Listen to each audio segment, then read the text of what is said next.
এক সময় ছিল মদিনা অনুক্ষণের ভূমি, নবীর ছোঁয়ায় হলো আরশের চেয়েও দামি, আরশের চেয়েও দামি। নবী যেথায় আছেন শুয়ে, ইয়া রাসূলুল্লাহ ইয়া হাবিবাল্লাহ। নবী যেথায় আছেন শুয়ে, নবী যেথায় আছেন শুয়ে, জান্নাতের টুকরা বলে করলেন ঘোষণা। জোরে বলুন সুবহানাল্লাহ, আরেকটু জোরে। করলেন ঘোষণা, আশিকেরি আসল জান্নাত সোনার মদিনা, আশিকেরি আসল জান্নাত সোনার মদিনা। তুমি মানলে মানো, তুমি মানলে মানো, না মানলে মন মানো না। আশিকেরি আসল জান্নাত সোনার মদিনা, আশিকেরি আসল জান্নাত সোনার মদিনা। সবাই তো স্বর্গের পাগল নরকেরই না, আমি অধম স্বর্গ নরক কিছুই চাই না, কিছুই চাই না। সবাই তো স্বর্গের পাগল নরকেরই না, আমি অধম স্বর্গ নরক কিছুই চাই না, কিছুই চাই না। কামনা শুধু দিদারে, ইয়া রাসূলুল্লাহ ইয়া হাবিবাল্লাহ। কামনা শুধু দিদারে, কামনা শুধু দিদারে, নবী ও রব্বানা, নবী ও রব্বানা। আশিকেরি আসল জান্নাত সোনার মদিনা, আশিকেরি আসল জান্নাত সোনার মদিনা। আল্লাহুম্মা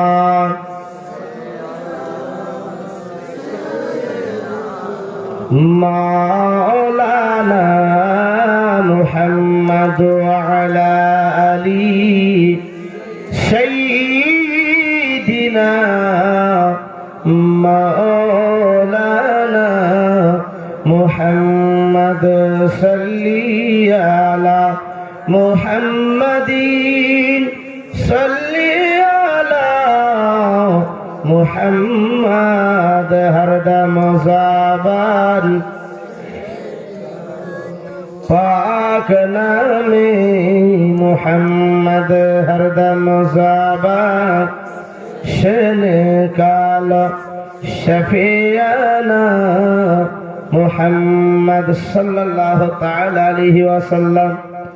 আলহামদুলিল্লাহ, যাবতীয় প্রশংসা মহান দ্রষ্টা মহান পাক রব্বুল ইজ্জাতের জন্য, যিনি ওয়াহদাহু লা শারীক, যিনি ওয়াক্কায় ওয়াব্বায় ওয়ানাদি নিরঞ্জন নিরাকার, যিনি আমাদেরকে ভালোবেসে পবিত্র সভা পবিত্র জলসায় আসার বসার শোনার তৌফিক আতা করেছেন, সেজন্য উচ্চ আওয়াজে ভক্তি ভরে মহাব্বতে পড়ি আলহামদুলিল্লাহ। তার পরপরই আকাই নামদার তাজদারে মদিনা আহমদ মুজতাবা মুহাম্মদ মুস্তাফা জনাবে মুহাম্মদুর রাসূলুল্লাহ সাল্লাল্লাহু তাআলা আলাইহি সাল্লামের প্রতি অগণিত দুরূদ ও সালাম পৌঁছাবার হোক। সকলে পড়ে আল্লাহুম্মা আমিন। মুআজ্জাজ মুকাররম মহা সমুদ্র আল কোরআন অটুট বিধান ওয়াকাট্য দলিল, যে দলিলকে কোনো মাইললাল কাটতে পারবে না,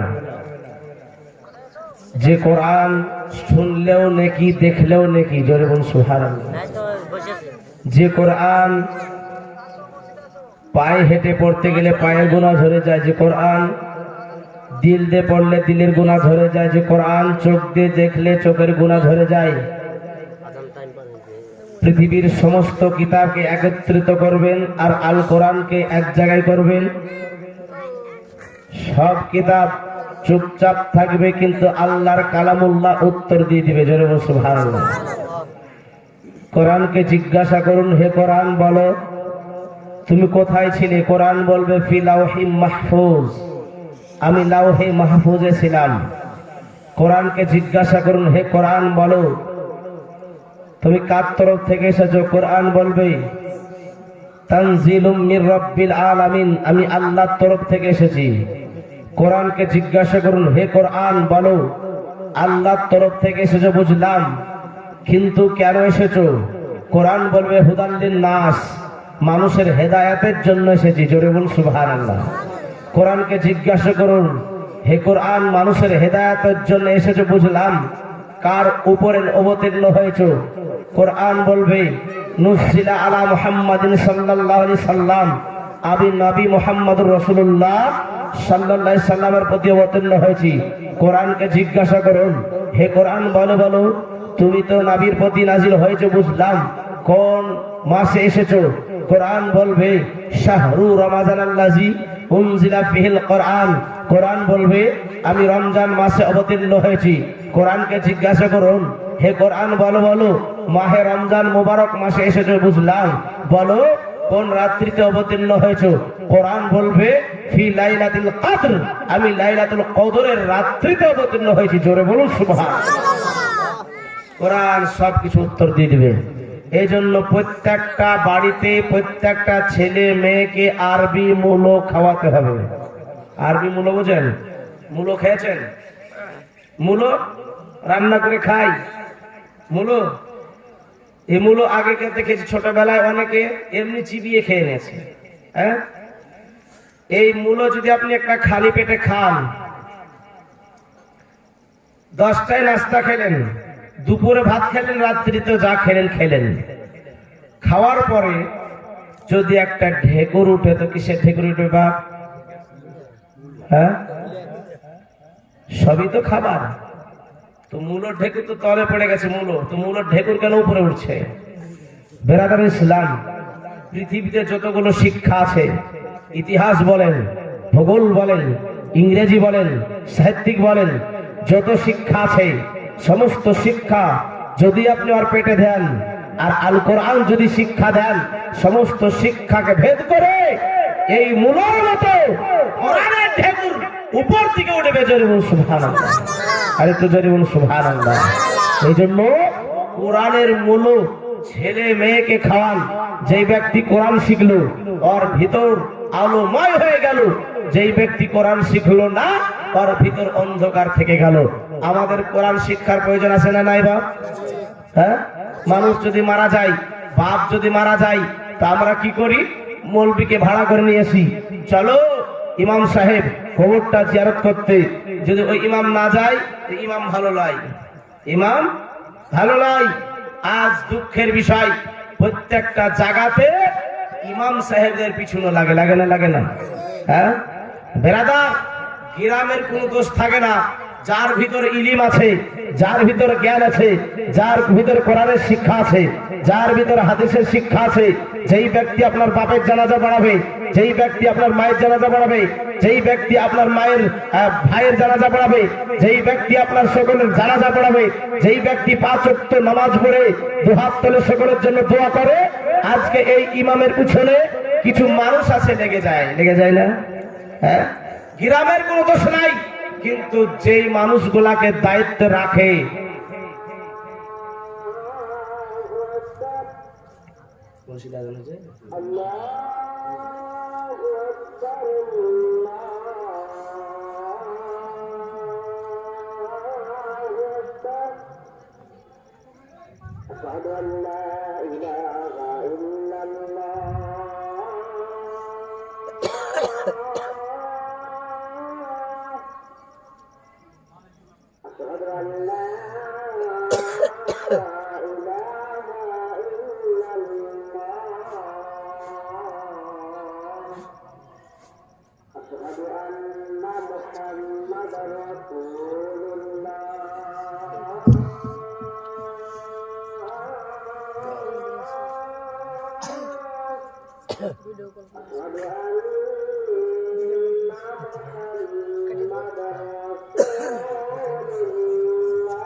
الإذاعة والسماع والصلوات القائمة آت محمدا الوسيلة الفضيلة والدرجة الرفيعة وبعثه مقاما محمودا الذي وعده.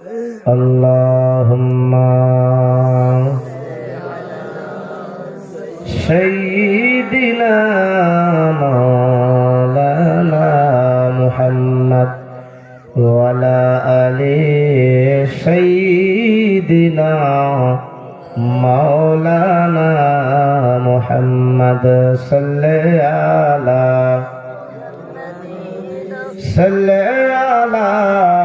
محمد সাল্লাল্লাহু তাআলা সাল্লাম।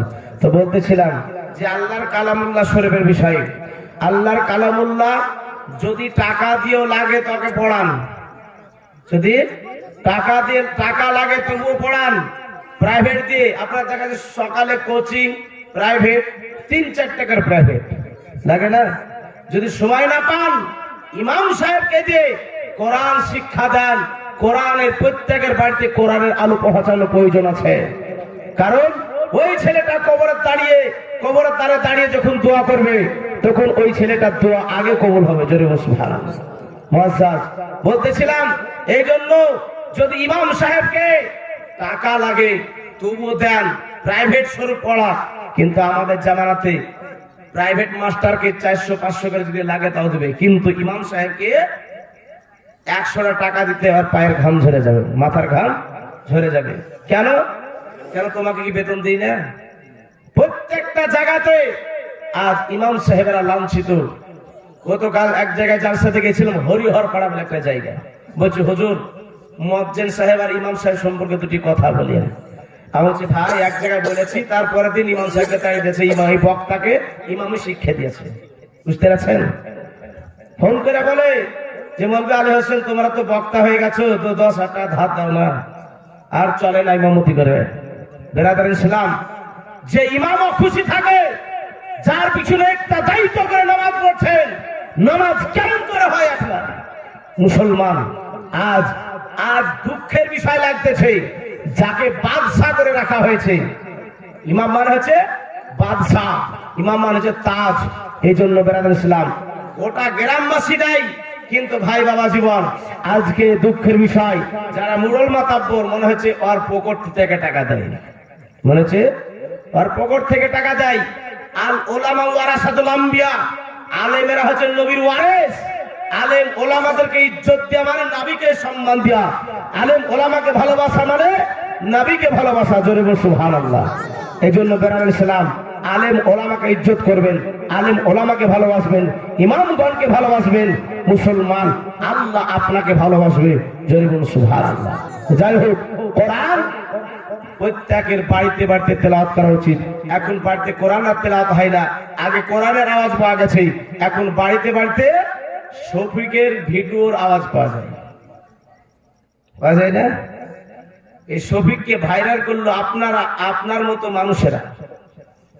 বাচ্চা কান্না করছে কি, তো শফিকের ভিডিও জুড়ে দিয়ে দেখে, চুপচাপ হয়ে যাচ্ছে, দেখছে ওই ছেলেটা, ওই শফিক যা যা করছে ও তাই শিখছে। শফিকের ভিডিও দেখাচ্ছে হারাম। মুসলমান ওয়াজ শুনবে না, গজল শুনবে না। আমি একটা ছেলেকে ইউটিউবে ওয়াজ জুড়ে দিলাম, বলে শুন, খানিকটা বাদ দিয়ে বন্ধ করে দিস, ও আপনার শফিকের একটু ভিডিও জুড়ে দিয়েছে। বেরাদার ইসলাম, ভালো জিনিস দেখুন, ভালো জিনিস শুনুন, ভালো জিনিস আমল করুন, কিয়ামতের দিন আপনার কাজে আসবে। জোরে বল সুবহানাল্লাহ। কোরআন থেকে আয়াত তেলাওয়াত করেছি, যে সেই আল্লাহর কালামুল্লাহ শরীফ থেকে আল্লাহ পাক বলেন, ইয়া আইয়ুহাল্লাযীনা আমানু কুতিবা আলাইকুমুস সিয়াম কামা কুতিবা আলাল্লাযীনা মিন ক্বাবলিকুম লাআল্লাকুম তাত্তাকুন। হে ঈমানদার বান্দাগণেরা, তোমাদের প্রতি রোজা ফরজ করা হয়েছে, যেই রকম পূর্ববর্তীদের প্রতি কোরআন রোজা ফরজ করা হয়েছিল, যাতে তোমাদের পরহেজগারি অর্জিত থাকে। জোরে বল সুবহানাল্লাহ। আজ আমি বলতেছি তোমাদের প্রতি রোজা ফরজ করা হয়েছে, যেই রকম আগের মানুষের প্রতি ফরজ করা হয়েছিল। আমি মারা যাব, আমার পরে যারা মৌলবি আসবে তারা ওই একই কথা বলবে, না আলাদা কথা বলবে? সব একই কথা বলবে। মুসলমান সামনে মাহে রমজানুল মুবারক মাস, এই জন্য রমজান মাস সম্পর্কে দুটি আলোচনা করব। আপনারা শুনবেন? শুনতে রাজি? আর বাইরে যারা শুনছে তারা চটচট করে আপনারা প্যান্ডেলের মধ্যে এসে ঢুকে পড়ুন। আমার পরে আরেকজন বক্তা আছে, আল্লাহ রাসূল নবী পাক সাহেবে লাউলাক সাল্লাল্লাহু তাআলা আলাইহি ওয়াসাল্লাম, তিনি মিম্বারে তিনটা সিঁড়ি আছে, তিনটা সিঁড়ি নাই? প্রথম সিঁড়িতে পা দিয়ে পড়লেন আমিন, দ্বিতীয় সিঁড়িতে পা দিয়ে পড়লেন আমিন, তৃতীয় সিঁড়িতে পা দিয়ে পড়লেন আমিন। সাহাবারা বললেন, ইয়া রাসূলুল্লাহ, এর পূর্বে তো কোনোদিন শুনি নাই যে এই সিঁড়িতে পা দিয়ে আমিন শুনতে, আজ আপনি আমিন বললেন, তার কারণটা কি? নবী মুস্তাফা সাল্লাল্লাহু আলাইহি সাল্লাম বললেন, এই সাহাবারা, যখন আমি প্রথম সিঁড়িতে পা দিলাম তখন আল্লাহর ফেরেশতাদের কমান্ডার, ফেরেশতাদের টিচার, ফেরেশতাদের মাস্টার, মুআল্লিমুল মালাইকা হযরত জিবরিল আমিন আসলেন। আসার পরে বললেন, আসসালাতু ওয়াসসালামু আলাইকা ইয়া রাসূলুল্লাহ, আসসালাতু ওয়াসসালামু আলাইকা ইয়া হাবিবাল্লাহ। হুজুর, আপনি প্রথম সিঁড়িতে পা দিয়েছেন, আমি বলতেছি ইয়া রাসূলুল্লাহ, যারা মাহে রমজানুল মুবারক মাসকে পেল, মাহে রমজান মাসকে পেয়ে নিজের গুনাহকে ঝরিয়ে নিতে পারলো না, তারা যেন ধ্বংস হয়ে যাক। আমি পড়লাম আমিন। আমিন মানে কি? আল্লাহ তুমি কবুল করো। আর নবী যদি বলে যে কবুল করো, তো দোয়া কবুল হবে না? হবে না? দোয়া কবুল হবে না? বেরাদার, এই মাসে যারা মুমিন বান্দা তারা আনন্দিত হয় রোজার মাস যদি সামনে আসে। রোজার মাস আসলে তারা আনন্দ পায়, মাহে রমজান মুবারক মাস আসলে। আর যারা কিছু মানুষ আছে তারা বলে যে এই রমজান মাস আসলো মানে আমাদের বিপদ, রমজান মাস আসলো মানে আমাদের বিপদ আসলো, মানে আর খাওয়া বন্ধ। যেই ব্যক্তি মাহে রমজান মুবারক মাসে খাবে, ও যেন জাহান্নামের আগুনকে পেটে ভরবে। জোরে বল নাউজুবিল্লাহ। তারা ধ্বংস হয়ে যাবে। এটা আমার কথা নয়, নবীর কথা। কার কথা? নবীর কথা। এই জন্য মাহে রমজান মুবারক মাসে আজকে রোজা রাখতে হবে। যদিও আপনি অসুস্থর কারণে রোজা না রাখতে পারেন, তো তবুও রমজান মাসকে ইজ্জত দিতে হবে, সম্মান দিতে হবে। রোজদার সম্মুখে আপনি খেতে পাবেন না যদি অসুস্থ ব্যক্তি হন। এই জন্য আপনি যদি মাজুর ব্যক্তি হন, পরে কাজা করে নেবেন, কিন্তু রোজাদারের সম্মুখে প্রকাশ্য খেতে পাবেন না। অনেক আছে রোজাদারের সম্মুখে বিড়ি খায় না, কিন্তু অনেক হিন্দু আছে, হিন্দু ভাইয়েরা আছে, রোজদার সম্মুখে বিড়ি খায় না, বিড়ি ফেলে দেয়। আমি দেখেছি। মুসলমান ভাই বাবা জীবন, একজন মাজুসি ব্যক্তি ছিল, বোকারা শহরে তার বাড়ি। এই মাজুসি ব্যক্তি বেধর্মী ব্যক্তি। ওই ব্যক্তি বেরাদার ইসলাম মুসলমানদের একদিন বাজারে ঢুকেছে। মুসলমানদের বাজারে ঢোকার পরে বাবা নিজের সন্তানও আছে, ওই সন্তানকে নিয়ে যেন বাজারে ঢুকলো। বাজারে ঢোকার পরে বাবা যেন বাজার করতে আরম্ভ করলো। তার সন্তান কিন্তু ওই মুসলমানদের বাজারে খাবার কিনলো। খাবার কেনার পরে যেন খেতে আরম্ভ করে দিল। খেতে খেতে ওনার আব্বা ওই ইহুদি মাজুসি ব্যক্তি দেখার পরে বলছে, বেটা এই মাসে কেন ভক্ষণ করছিস? এই বলে গালে একটা থাপ্পড় চাপিয়ে দিল। এক থাপ্পড় যেমন মেরে দেয়া বাবা মুসলমান, ওই ব্যক্তি বলছে, আব্বা গো, আপনি কেন আমাকে মারলেন? বলে, শোনো বেটা, এটা হচ্ছে রোজার মাস। এই রোজার মাসে কেন তুমি এই বাজারে, মুসলমানদের বাজারে প্রকাশ্য ভাবে খাওয়া দাওয়া করতেছ? বলছে, আব্বা আপনি এত বাড়ির মধ্যেই আপনি খাওয়া দাওয়া করেন। বলছে, শোনো, আমি রোজার মাসে প্রকাশ্য ভাবে খাই না, বাড়ির মধ্যে খাই, কিন্তু তুমি রোজদার ব্যক্তিদের সম্মুখে প্রকাশ্য ভাবে খাচ্ছ। রোজদার ব্যক্তির কি কষ্ট হয় না? তুমি কেন আজকে রোজদার সম্মুখে খাচ্ছ? আমরা বেধর্মী হলে কি হবে? আমরা ইহুদি হলে কি হবে? আজকে মুসলমানদেরকে সম্মান দিতে শিখো, মুসলমানদের ধর্মকে ইজ্জত দিতে শিখো, রোজদার ব্যক্তিদেরকে ইজ্জত দিতে শিখো। যেমনই কথা বলা বাবা বলছে, বাবা আর কোনদিন খাবো না। এই মুসলমান, এই লোকটা যখন মারা গেল, একজন আল্লাহর ওলি স্বপ্ন যুগে দেখতেছে ওই ব্যক্তি জান্নাতের মধ্যে ঘোরাঘুরি করতেছে। জোরে বলুন সুবহানাল্লাহ। জান্নাতের মধ্যে ঘোরাঘুরি করছে। তো ওই ব্যক্তি জিজ্ঞাসা করছে, হাগো তুমি তো বেধর্মী ছিলে, তুমি একজন মাজুসি ব্যক্তি, তো তুমি আজকে জান্নাতের মধ্যে কেমন করে আসলে? বলে শোনো গো, আমি যখন ইন্তিকাল করি, ইন্তিকালের পূর্বে আমার আল্লাহ পাক রব্বুল ইজ্জত কলমা পড়ে ঈমান আনার তৌফিক দান করেছে। আমি ঈমান এনে, কলমা পড়ে ঈমান এনে আমার ইন্তিকাল হয়েছে। আমার ঈমান আনার পরে আমি ইবাদত করার সুযোগ পাই নাই, ইন্তিকাল হয়ে গেছে আমার। এই জন্য আল্লাহ পাক রব্বুল ইজ্জত আমার প্রতি খুশি হয়ে আল্লাহ পাক রব্বুল ইজ্জত আমাকে জান্নাত দান করেছে। জোরে বলুন সুবহানাল্লাহ। যদি এই ব্যক্তি, মানুষী ব্যক্তি, রোজদার ব্যক্তিকে ইজ্জত করার কারণে, রোজদার ব্যক্তিকে সম্মান করার কারণে আজকে সেই ব্যক্তি যদি জান্নাতি হতে পারে, আমরা মুসলমানের ঘরে সন্তান হয়ে, মুসলমানের ঘরে সন্তান হয়ে যদি আমরা রোজা রাখি, আল্লাহ পাক কি আমাদের ইজ্জত দেবে না? আল্লাহ পাক কি আমাদেরকে জান্নাত দেবে না? হ্যাঁ, দিবে না? দেবে না? একটু জোরে বলুন। জান্নাত দিবে। এই জন্য রমজান মাসে রোজা রাখুন। কোন ব্যক্তি যদি একটা খাজর আর এক গ্লাস পানি দিয়ে কোন ব্যক্তিকে যদি ইফতার করে, বাবা কিতাবের মধ্যে লিখতেছে ওই ব্যক্তির আমলনামাতে আলাদা যেন স্টার নেকি আল্লাহ পাক দিয়ে দেয়। জোরে বলুন সুবহানাল্লাহ। এই মাসে কোন ব্যক্তি যদি 1 টাকা দান করে, অন্য মাসে 70 টাকা দান করার সমান নেকি পেয়ে যাবে।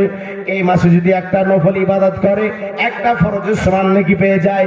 এই মাসে যদি একটা ফরজ ইবাদত করে, অন্য মাসের 70টা ফরজের সমান আল্লাহ পাক তাকে নেকি দিয়ে দেয়। জোরে বলুন সুবহানাল্লাহ। আমার আল্লাহ পাক বলেন আস-সাওমু লিআনা আজিজি বিহি। আল্লাহ পাক বলেন যে ব্যক্তি রোজা রাখলো তার উপহার আমি নিজেই দিব তাকে। জোরে বলুন সুবহানাল্লাহ। আমি নিজে দাস্তে কুদরাতির দ্বারাই আমি তাকে দিব, নিজে হাতে উপহার দিব। আমার আল্লাহ পাক বলছে, এই জায়গাতে যদি বলা হয় আস-সাওমু লিআনা উজজা বিহি বলা হয়, আমার আল্লাহ পাক বলতেছেন আমি তার উপহার আমি নিজেই হয়ে যাই। জোরে বলুন সুবহানাল্লাহ। তার উপহার আমি নিজেই হয়ে যাই। আচ্ছা বলেন তো, আল্লাহ যার রোজদার ব্যক্তির জন্য আল্লাহ যদি নিজেই উপহার হয়ে যায়, নিজেই আল্লাহ যদি উপহার হয়ে যায় আপনার আমার জন্য, রোজদার ব্যক্তির জন্য, তো তার কোনো ভয় আছে বা? তার কোনো ভয় ডর নাই। সে বারহাত জান্নাতি। জোরে বলুন সুবহানাল্লাহ। মুআজ্জাজ মুকাররাম। যে ব্যক্তি রোজা রাখে, যে ব্যক্তি রোজা রাখে, আর সে নিচে হুরগেলমানরা বলে আল্লাহ রোজদার ব্যক্তিদেরকে সাওহার বানিয়ে দাও, মানে আমার স্বামী বানিয়ে দাও। জোরে বলুন সুবহানাল্লাহ। বলে স্বামী বানিয়ে দিলে কি করবি তোরা? বলে চোখে চোখে চোখ রাখবো আর চোখকে ঠান্ডা করব, তাদের সঙ্গে প্রেম করব, প্রেম নিবেদন করব। জোরে বলুন সুবহানাল্লাহ। প্রেম নিবেদন করব। হে যুবক ভাইয়েরা, এই ভাই বাবা জীবনেরা, রোজার মাসে রোজা রাখেন না, কার জন্য কি করছেন? আজকে যদি আপনি রোজা রাখেন, জান্নাত চাইতে হবে না, জান্নাত আপনাকে চাইবে। জোরে বলুন সুবহানাল্লাহ। জান্নাত আপনাকে খুঁজবে। যে হুরগেলমানদের সম্পর্কে বলা হয়েছে তাদের চেহারা হবে নূরময় চেহারা, 80 ফুট কাপড় পরে থাকলে জল জল করে জ্বলবে। জোরে বলুন সুবহানাল্লাহ। যে হুরগেলমানরা পৃথিবীতে যদি একটা নজর ফেলে দেয়, সারা পৃথিবী আলোময় হয়ে যাবে। যে হুরগেলমানরা যদি পৃথিবীতে একবার থুতু ফেলে দেয়, সারা পৃথিবী মেশকে আম্বারের মতো খুশবু হয়ে যাবে। জোরে বলুন সুবহানাল্লাহ। সেই হুর আপনার খেদমতে দেওয়া হবে। এবার মা বোনেরা বলছে ওরা যদি হুর পায় তা আমরা কি ভাবো? হ্যাঁ,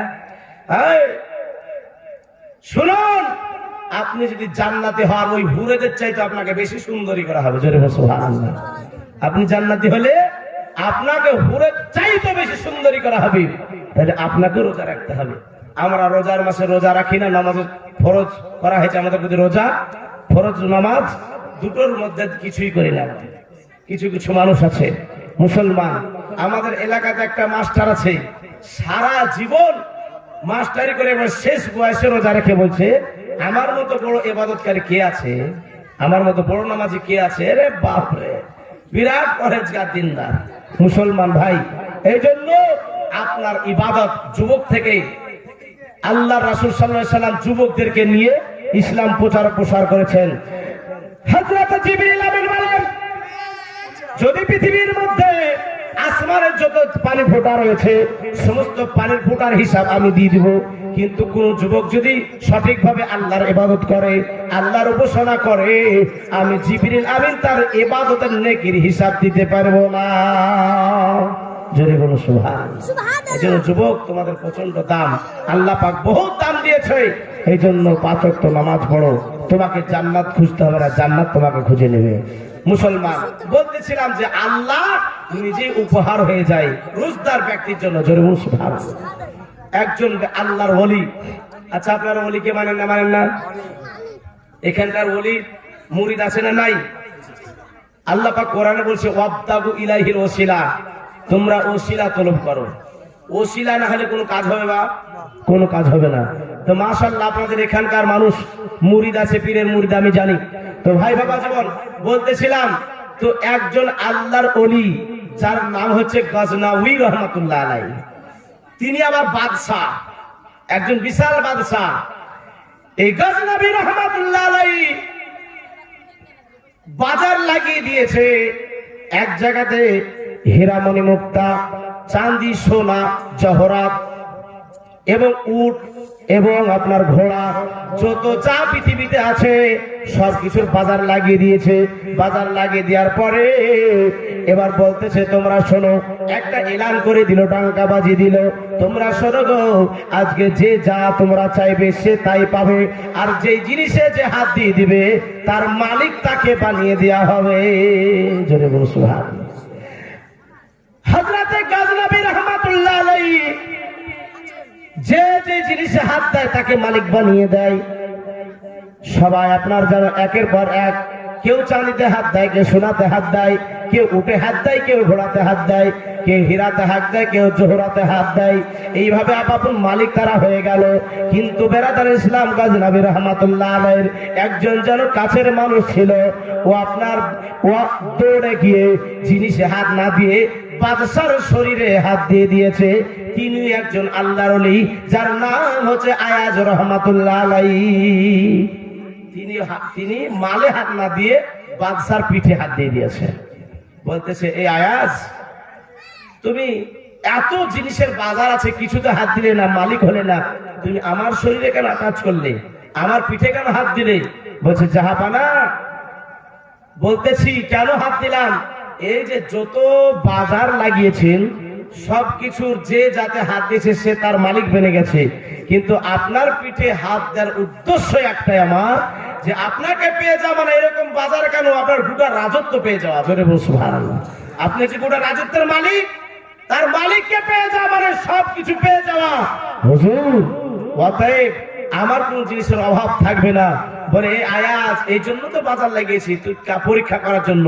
হে আয়াজ, তুমি পরীক্ষাতে পাশ করে গেছো, কিয়ামতের দিনে যারা রোজা রাখবে আল্লাহকে পেয়ে যাওয়া না মানে আল্লাহর জান্নাতকে পেয়ে যাওয়া। জোরে বলুন সুবহানাল্লাহ। বুঝতে পেরেছেন আপনি? এই জন্য বাপ, মাহে রমজান মুবারক মাসে রোজা রাখুন, আপনি জান্নাতি হবেন। জোরে বলুন সুবহানাল্লাহ।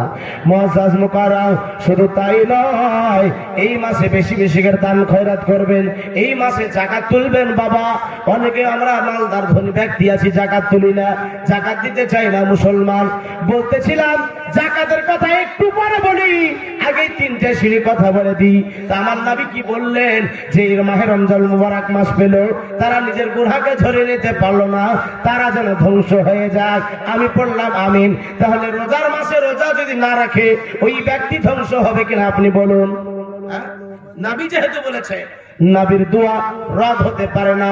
পৃথিবী মানুষের কথা রদ হতে পারে, কিন্তু আমার নবীর কথা রদ হতে পারে না। নবী যেটা বলে সেটা হাদিস, মুখ মুবারক থেকে যেটাই বের হয়েছে সেটাই হচ্ছে হাদিস শরীফ। জোরে বলুন সুবহানাল্লাহ। মুআজ্জাজ মুকাররম, আল্লাহ রাসূল দ্বিতীয় সিজদে পা দিয়ে পড়লেন আমিন। আমিন কেন পড়লেন ইয়া রাসূলুল্লাহ? বলে তোমরা শোনো গো, জিবরিল আমিন বললেন দ্বিতীয় সিজদে যখন পা দিলাম ইয়া রাসূলুল্লাহ।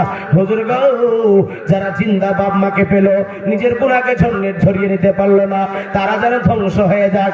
নবী পড়লেন আমিন। আর নবী যদি পড়ে আমিন, সেই ব্যক্তি ধ্বংস হবে কিনা? যারা জিন্দা বাপ মাকে পেল তারা যেন ধ্বংস হয়ে যাক।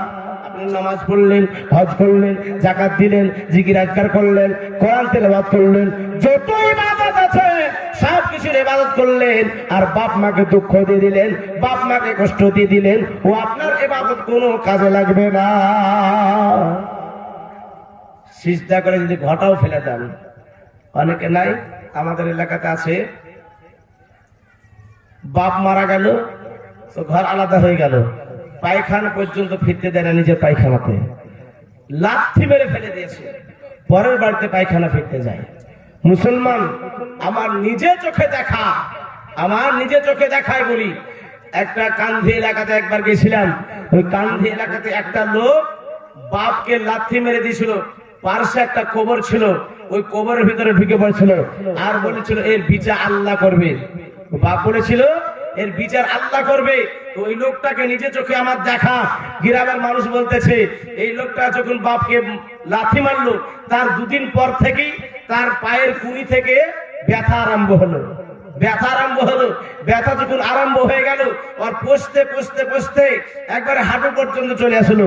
চিৎকার মেরে, তার চিৎকারে পাড়া প্রতিবেশীর ঘুম হয় না, সারা পাড়ার ঘুম হয় না, এত চিৎকার মেরে কান্না করে। তো একদিন কি করবে, সেই ব্যক্তি রাগ করে পাকে ঝাড়া দিয়েছে, এই হাঁটু পর্যন্ত পা খুলে চলে গেল। গ্রামবাসীকে জিজ্ঞাসা করলাম এ কেন?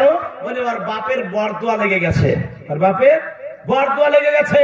এ মুসলমান, এই জন্য বাপকে মাকে বলবো ছেলে মেয়েদেরকে বরদোয়া করবেন না, ছেলে মেয়েকে বরদোয়া করবেন না। আপনার রক্ত, আপনার দোয়া যদি তার লেগে যায় তার জীবন ধ্বংস হয়ে যাবে। মুসলমান, সে আজকে পথ হারা হয়ে যাবে। সেদিনকে দেখতেছিলাম এক বক্তা বলতেছে কাবা শরীফের একজন ইমাম, কালো মিছমিছে, ছবিটাও দেখাচ্ছে।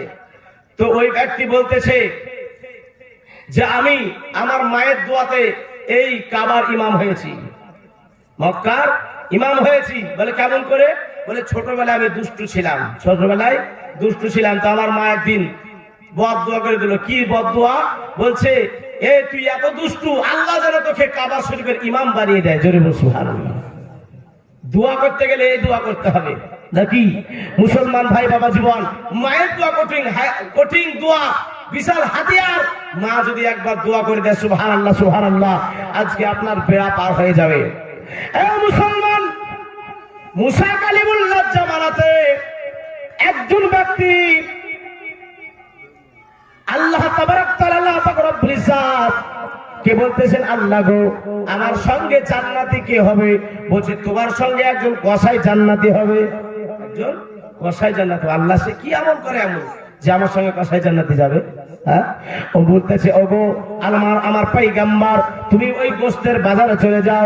বাজারে চলে যাওয়ার পরে দেখবে মুসলমান বাজারে যাওয়ার পরে লক্ষ্য করে দেখছে ওই কসাই যেন আপনার মাংস কাটলো, মাংস কাটার পরে যেন আপনার বাজার দোকানে যেন ঝুলিয়ে রাখলো।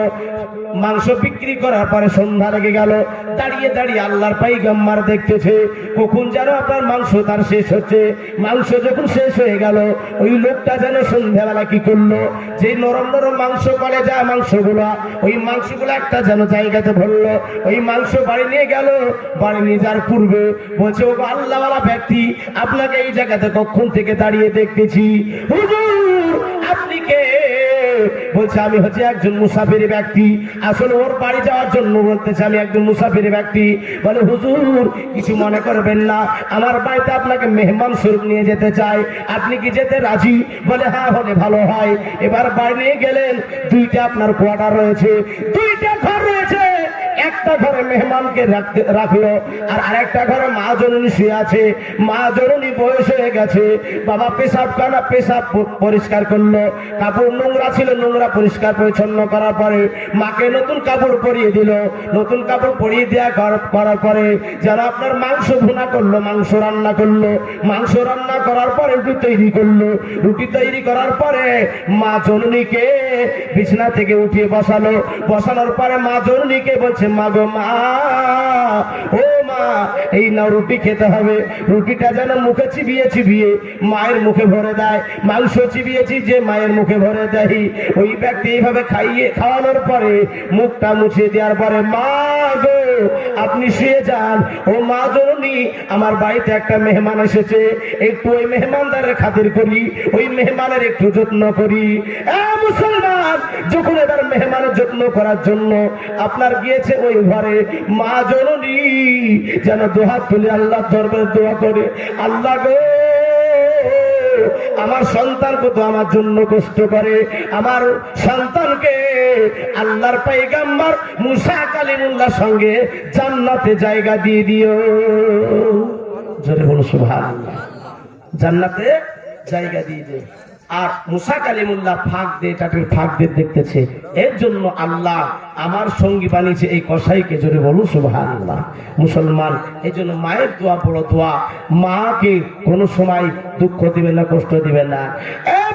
ইসলাম, আমার মা জরুরি রয়েছে। মায়ের কাছে যখন যাই, দুদিন যদি দেরি হয়ে যায়, বেটা কি ব্যাপার, তোমাকে কি দেখতে মন চাই না? মুসলমান কত দোয়া দেয়, আল্লাহ তোমাকে দুধে ভাতে খেতে দেখ, আল্লাহ পাক তোমাকে বড় করুক। সবসময় দোয়া করে, সবসময় মা দোয়া করে। জালসা থেকে একদিন আসছি রাত্রিবেলায়, তো জালসা থেকে এসে বলছি, বেটা অন্য জায়গায় গিয়ে তোকে থাকতে দেয় না ওরা? জালসা, যেখানে জালসা করতে যাও সেখানে কি তোমাদেরকে থাকতে দেয় না? রাত 3টার দিকে বাড়ি ঢুকছে, আজকেও রাত্রে 3টার দিকে ঢুকেছি জালসা করে হরিহর পাড়া থেকে এসে। তো মা যখন কথা বলছে, মা পরের জায়গা আর নিজের বাড়ি সমান হবে? জালসা করে বাড়ি আসতে পারলে শান্তি নাকি নিজের বাড়ির মতো? মা কি জিনিস, দিলে তার সব সময় লক্ষ্য থাকে যে আমার সন্তানটা কিভাবে সুখে থাকবে। জোরে বলুন সুবহানাল্লাহ। মা জননী, এই মুসলমান ভাই বাবা জোয়ার, এই জন্য মাকে দুঃখ কষ্ট দেবেন না। ও মুসলমান, আপনারা শুনেছেন আল্লাহর বড় বড় আল্লাহর ওলি হয়েছে মায়ের দোয়াতে, ঠিক কিনা? হ্যাঁ, মায়ের দোয়াতে আপনার আল্লাহর ওলি হয়ে গেছেন। বেরাদার, আপনারা শুনেছেন হযরত বাইজিদ বস্তামি রহমাতুল্লাহ আলাইহির কথা শুনেছেন। যখন বাইজিদ বস্তামি রহমাতুল্লাহ আলাইহি শিশুকাল, ছোট্ট কাল, ওই সময়তে মাত্র 10টি বছর বয়স, ওই সময়তে শীতের রাত্রিতে মা জননী বলছে, বাইজিদ বেটা আমাকে একটু পানি দাও, 1 গ্লাস পানি দাও, পানি খাবো, তৃষ্ণা লেগেছে। ও মুসলমান, এবার যেন ঘরে দেখলো কলসিতে পানি নাই। কলসিতে যখন পানি নাই, বাইরে বের হলো। বাইরে বের হওয়ার পরে যেন আপনার কুয়াতে বালতি নামানো, রশি দিয়ে বালতি নামানোর পরে কলসি, আপনার বালতিতে করে পানি তোলার পরে কলসিতে পানি ঢাললো। কলসিতে করে পানি নিয়ে আসার পরে গিলাসে পানি ঢালার পরে মাকে এবার পানি পান করাবে। মা জননীর কাছে যায়, মা জননী যেন ঘুমিয়ে গেছে। পানির অপেক্ষা করতে করতে দেখতেছে মা জননী ঘুম থেকে যদি উঠে পড়ে, পানি না পেলে আবার কষ্ট পাবে।